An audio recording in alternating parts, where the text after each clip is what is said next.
Thank you for taking the time for this conversation. Philip and I, we have been wanting to do this interview for several years, and we're happy that we could manage this time slot, especially in this very interesting period of interesting season, because the leaves are falling, it's sun, it's going to rain now, we don't know, and against the background of this spectacular setting of your castle house, which we'll talk about later. And there are actually two reasons why we want to do this interview. One is an emotional one, and one is an intellectual one. The emotional one is very easy. Both Philip and I we are big fans of yours, and we are not the only ones there. By the way, there are people who are waiting for this film. You have a fan club out there. So that's the emotional. But the intellectual one is, I think, the story of Carl Pruscha is, I think, relevant for students for today, and also the way we're looking into the future. I think there is also, you speak about history, because history is very important. I think the former director of Architekturzentrum in Vienna, Dietmar Steiner, said that we are living in the most ahistoric period of architecture. Students are not dealing so much with the past and with history, but we really think that to look into the future, we have to understand the past. And the period of time where you lived, which was the post-war, or let's say the 60s, 70s, 80s, 90s, it was an extremely important time for architecture. And I think it's relevant for students to hear the story about your life. So that is the main reason for this interview. And we will, of course, talk about your legacy, which I think is absolutely fascinating. Where shall we begin? I would suggest, and I'm actually curious, to hear about how did you become an architect? Or what was it, what moved you in this direction to become an architect? Well,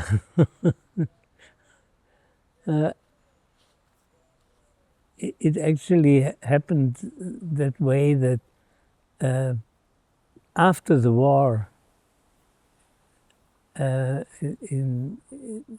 went to primary school in the country, in a small village in Tyrol, and I really very much enjoyed the life there as a boy in this situation in the region, and I had no whatsoever memory of war. The only thing that sometimes aeroplanes used to pass over from Italy to north, with maybe loaded with bombs or whatever. But that was just a memory without any consequences for me. And when I finally left this village and went to the city in order to go to high school, to gymnasium, it was there were two memories to me. One was that there was an American information center in Innsbruck, which was the city where my school was located. And this American information center had all books and magazines and information about contemporary architecture. And that was the first time that I really got involved in the study of contemporary architecture. And I remember very well, to me, architecture always was part of art, and I remember very much that I was very excited about sculptures, for instance, of some of the important sculptors of that time. And then I realized that Oskar Niemeyer's architecture to me was, in a way, a translation of sculpture into architecture. And that was a great experience to me. And I was very excited about, particularly about Niemeyer, where there were books on him in this library. And that was one thing. The other thing was that since my parents didn't know what to do with me after the war, there was a very tense situation, particularly financially, and how to send me to a city to study. But then there was a research team from Switzerland who did psychological research with young students and young children in order to check their abilities. And my mother employed me as a guinea pig to these teams of psychologists. And I was taken there and studied carefully as an example for them. And finally, the outcome was that I had a great understanding for visual and spatial elements in the world. And that was when my mother said, well, that sounds like we put him into architecture. What do you think? To the psychologists. And they said, yes. They think that this is exactly the right thing to do. And then I selected myself a teacher who was also living in Tyrol. His name was Welzenbacher, who did some very interesting buildings there itself. And he became also a teacher at the Academy of Fine Arts in Vienna. And I asked him, whether I could study with him, and showed him some of my drawings. And he said, okay, you come in fall to when I have finished my graduation and gymnasium, I should come and see him in Vienna, and he would accept me. But once I appeared in Vienna, then he was sick. He was in hospitalized, and later on he died of cancer. And so I only have the memory of him as a personality, as a great architect and artist. And since he had already admitted me at his school, I just sort of stayed around there. And eventually the successor of his was, years later, Roland Reiner, who was exactly the opposite of Welzenbacher, who was not an artistic personality, but somebody who dealt with architecture with his intellect. And also he was very well known as an urban planner. And so this was something that I was very interested in, this field of urban planning. And so I finished my studies in Vienna. And however, urban planning was, at that time, was in a very simple way, how to place blocks of apartment buildings somewhere in the green meadow, and there was no real background of how to deal with cities and how to organize spaces. And then I met this one of the professors from Harvard who gave a lecture in Vienna, and he talked about that José Luis Sert, who was the successor of Gropius at the Graduate School of Design at Harvard, that he was willing and interested to start with a new curriculum for urban design. And this is exactly what the field that I was excited about. Mm-hmm. So I made a proposal that I would like to be admitted as a student in this urban design studio. And I was lucky to be accepted, and that started the whole thing. And I became, so to say, an urban designer. Mm-hmm. So from Tyrol to Vienna, from Vienna to New York. So how was this change? How was Vienna in the 1950s, and how was this move to New York? Well, Vienna in the 60s, there were a group of very interesting artists, and they also dealt with elements of urbanism. That was Walter Pichler and Raymond Abraham, and to some extent also Holland, and with them I became friend, and we talked about this idea of contemporary urban design, and then I went to Germany because I thought Vienna there was nothing to be done in this field, but even in Germany the reconstruction was basically done on the basis of past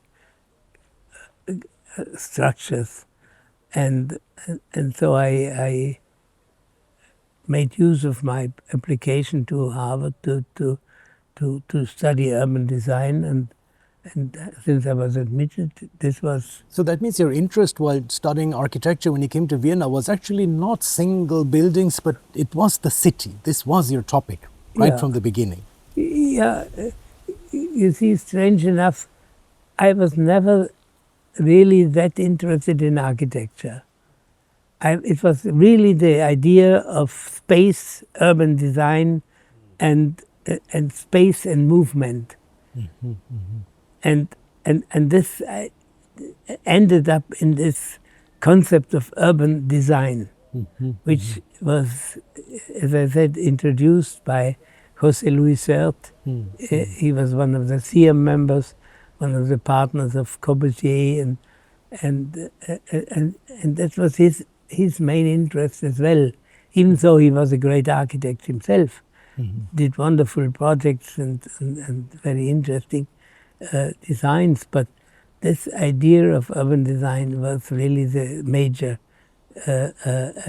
asset, and that was to me something that is. And I at that time at Harvard there were a lot of people from Team 10, for instance, mm-hmm, like Aldo van Eyck or then the Group 10.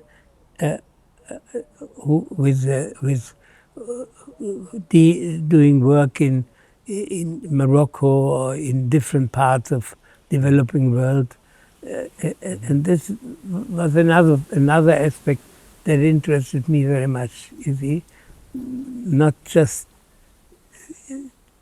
the developed world where everything was shiny and glossy and perfect, but something more rough, more indigenous, mm-hmm, and some of the professors whom I met were very interesting. I had, however, one teacher, Fumihiko Maki, who was a member of the Metabolists, mm-hmm, in Japan. Mm-hmm. However, he himself was rather conservative as to his view of planning and of urbanism.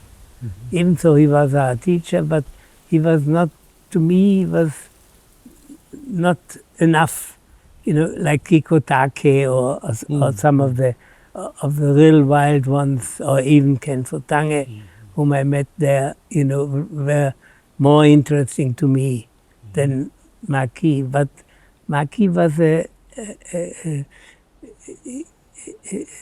he was, as a teacher, he was a very interesting personality, mm-hmm, and he was almost like a friend, he was, mm-hmm, and I stayed in touch with him for a long time and visited him in Japan, and he showed me always whatever he was doing, which was great design and enormous amount of work, and I told him, well, don't show me too much now. I'm getting really very sorry for myself not having done practically anything, because my architectural work was very limited. And he said, but you don't have to worry about.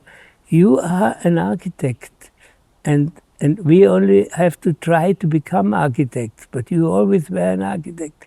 That was sort of Marquis, and that made me very content. And I felt, well, perhaps if somebody like him, who did the most exciting building for the World Trade Center, in New York recently, and so many great pieces of work. So I felt, well, if somebody like that tells me that he considered me always having been an architect, even though my work was very little and very humble, that meant a lot to me. But I was really more excited about the work that the fantastic people like the Tange and his team were doing. And as life sometimes works, I was after my graduation there, where I did a project which was similar to what they have been doing now recently, which is the line. One of my main projects was this urbanism. Yeah, you have it here. You have it here. The line. You have the line. Yeah, that's the line. Yeah. Mm-hmm. That's what Tom Main is copying now in the desert. But this is Wolf Briggs. Always tells me, well, that's your origin. It comes from your idea that time when you graduated at Harvard and you made this proposal. This is something that I was excited about. And another thing was, in order to establish this line, which I extended all over the globe, that was my idea, that urbanism would expand and would interconnect globally all the countries, all the cities, and all the people of the world in an urbanism system, in an urbanized system, which I consider as a growing and as an interconnected system. And the most important thing was traffic as a means of access from all these various pieces.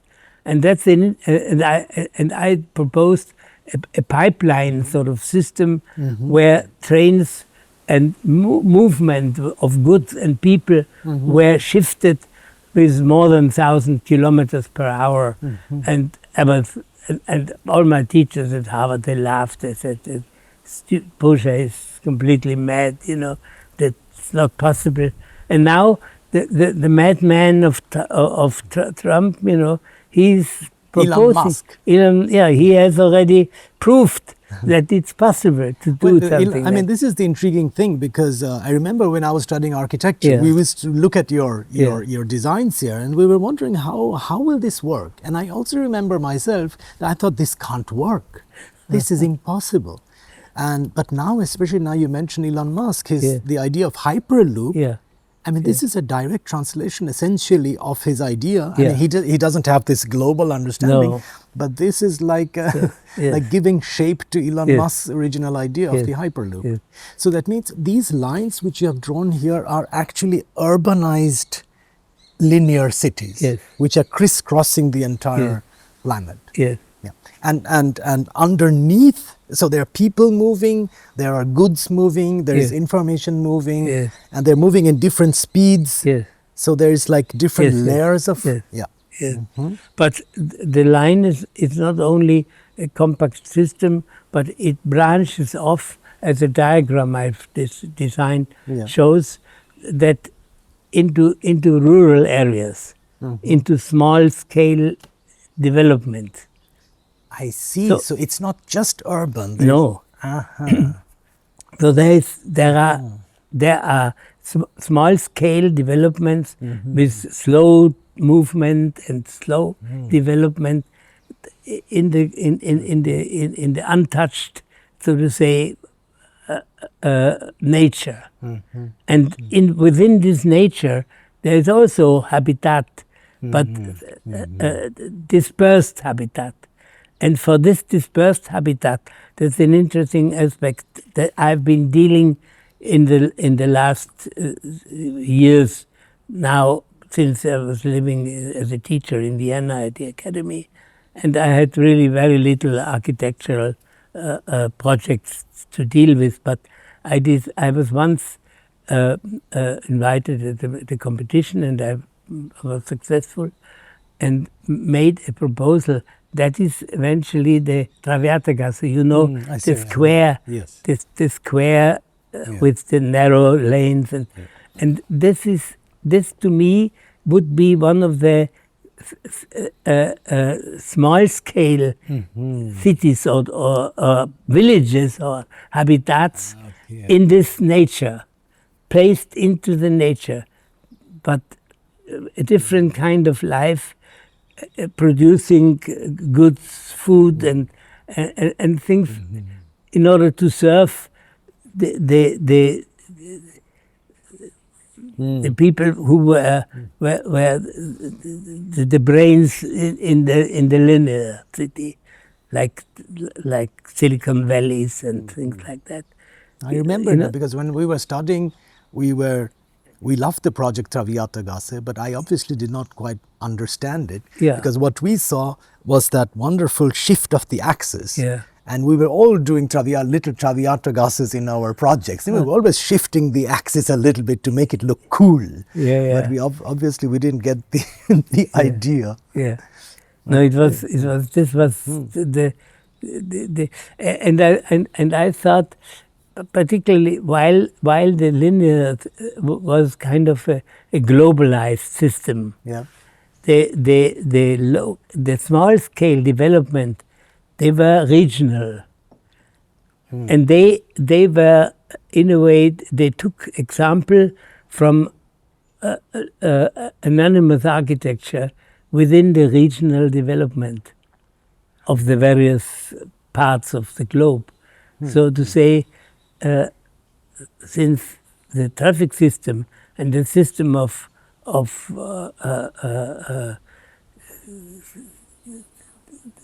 the functions of life within the linear city was one thing, and that was globalized, as it shows nowadays that there are certain similarities all over the world, you know, whether you like it or not, you know.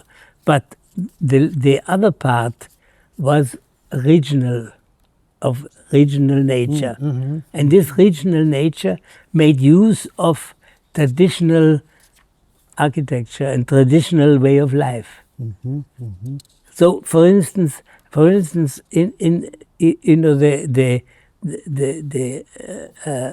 Traviatagasse project, which I designed for a special location, I have continued to work on this project in such a way that it could be translated into various different regions. You know, so I made a design where the Nepalese house, the house of the Kathmandu Valley, would be transferred into this system, or a Moroccan house would be taken as an example for this type of development. So they all became regional based, and that is very important for me, and because maybe this is something that I took with me from my old previous life in the Alps, in the wooden farmhouse, where I was really a member of this regional way of life. And I always observed in different parts of the world similar situations where people searched for their indigenous way of life and built their indigenous houses and let it function the way it always functioned there. So this was the combination of these two things. One is the regional idea, traditional idea, translated into contemporary, but still taking most of the elements of tradition. Like in the Kathmandu Valley house, you have the ground floor always empty for animals or for storage or for shops or whatever. The first floor is always for sleeping, with low ceiling, small scale house rooms.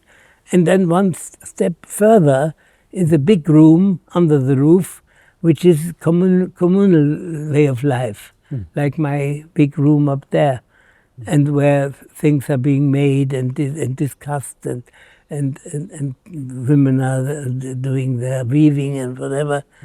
And then further up there is a terrace, and there is cooking. Cooking is done up there because smell and things go out, and it's in the open air. And so I designed one of the houses I designed also for Vienna has this kind of system, and particularly female architects criticized me as the worst architect as to the life of women, because women have to carry everything all the way up to the fourth floor, because the kitchen is on top, and you know, and I told them, well, look, there is a simple system in the staircase. There's an open gap, and you can have a hoist. You can pull your food up there, or your vegetable, or your beer bottles, or whatever, and you don't have to carry it on your back. But this has had no meaning to them. All this system of my traditional translation was taken as something very, very, very bad. So that shows it's very difficult to come up with new ideas. But if we just go back to New York once again, in your biography, there is a very, very interesting geographic shift that happened. So you were at Harvard, you were exposed to this modern American architecture or post-war modernism. So you were with the avant-garde of modernism in New York, and then you moved to Nepal. Yeah. So what was happening with them? Something dramatic must have changed. Something very simple happened. You know, I had a job in New York with Wallace Harrison. Wallace Harrison, you know, famous architect and one of the builders of the UN building, and as a young architect he was doing the Rockefeller Center building. He was married to one of the Rockefeller daughters. That's why he became very, very well to do. And he was looking for 5 young architects of 5 important architecture schools, from the AA, from London, from Yale, Harvard, somewhere from MIT perhaps, yeah, and also in Europe, the AA in London. Yeah, these 5 schools, you know, the best students of the various years of that school, he invited to work on the project for Lower Manhattan, which was from Battery Park all the way up to the World Trade Center. And so this part belonged to the Rockefeller family. That was where the piers were before, and they bought all these piers and they cut them off and started to develop housing, huge housing development. And we all made different proposals. My proposal was to return to the original shape of the rock island of Manhattan, which was rocky ground, you know, rocky, and throw the earth which was landfill, which was later on done, throw this in the Hudson River, and develop the housing situation as floating islands within the Hudson River, and connect them under the water with pipes directly to the New York subway system. So the people would be interconnected very easily with life of New York altogether, but no cars and no other public transportation, but just this interlink of the and that idea was too much for, and Rockefeller was obviously very angry and smashed the model and said, this is ridiculous, whom did you employ for these stupid ideas, to Wallace, to Harrison, to his relatives, so to say. And he said, well, the stupid fellow didn't even know that the value of this land that belongs to me, and he throws it away, he gives it away for nothing, and this is ridiculous. So I was fired right away, and I went then for lunch, because my office with Wallace was in Rockefeller Center on Fifth Avenue, and so from there, once I was fired, I went down there to the street further. There was the Modern Art Museum, the old Modern Art Museum, which was very beautiful, and it had a beautiful courtyard and a nice little cafeteria. And I went there and sat there in the courtyard and had a little lunch and thought what I'm going to do now. And since I had already one job earlier in New York, where a similar project, not as wild as the one with the Hudson River, but also pretty weird, I did for Aspen, Colorado, and that also I was also fired because it was unreal to think about it. But then, since I realized that in America there was no chance for me with my ideas, I thought I have to think about something else. And while I was sitting there in this courtyard, there was a poster of an Austrian architect who had a show at the Modern Art Museum that time, and his name was Bernard Rudowski. And his show was Architecture Without Architects. And I was quite excited about it, and I went to this show and I looked at it, and I realized that in the past, it means in the regional system of architecture, there was so much excitement, so many exciting sources for ideas, and that I should really consider this as a field of interest and forget about the modern, type of architecture with this glass skyscrapers and that, which I still hate. For me, all these tall buildings, this is really ridiculous, and I dislike them all very much. So that's why. And then I did research at the UN Center of Housing at headquarters on research in planning in developing countries, and the head of this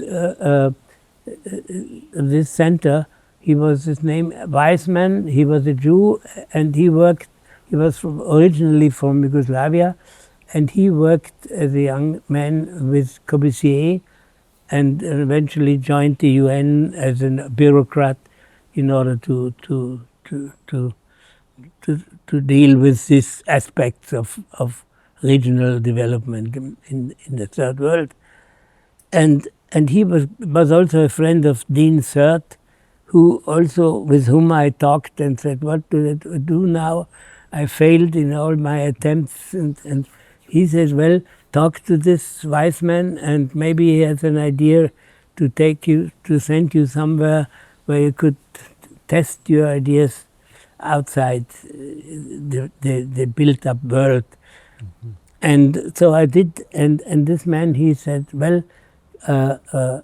where do you want to go? And I said, to Tibet. He said, no, that's not possible because the Chinese are not cooperating with us, with the UN, so you have to think of something else. And again, I was studying these reports of experts submitting to the UN proposals.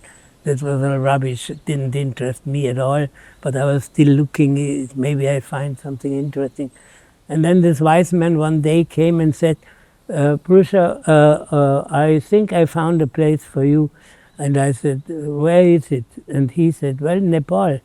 And I said, I don't know where it is. And he said, well, it's the closest to Tibet I could think of. And so I said, but he said, well, but if you want to go there, you have to hurry up. In 2 weeks, you have to be there because we need urgently somebody there. And I didn't know what was the reason and the whole background. And I just picked up all my belongings and put suitcase up, left my apartment and went straight to Nepal.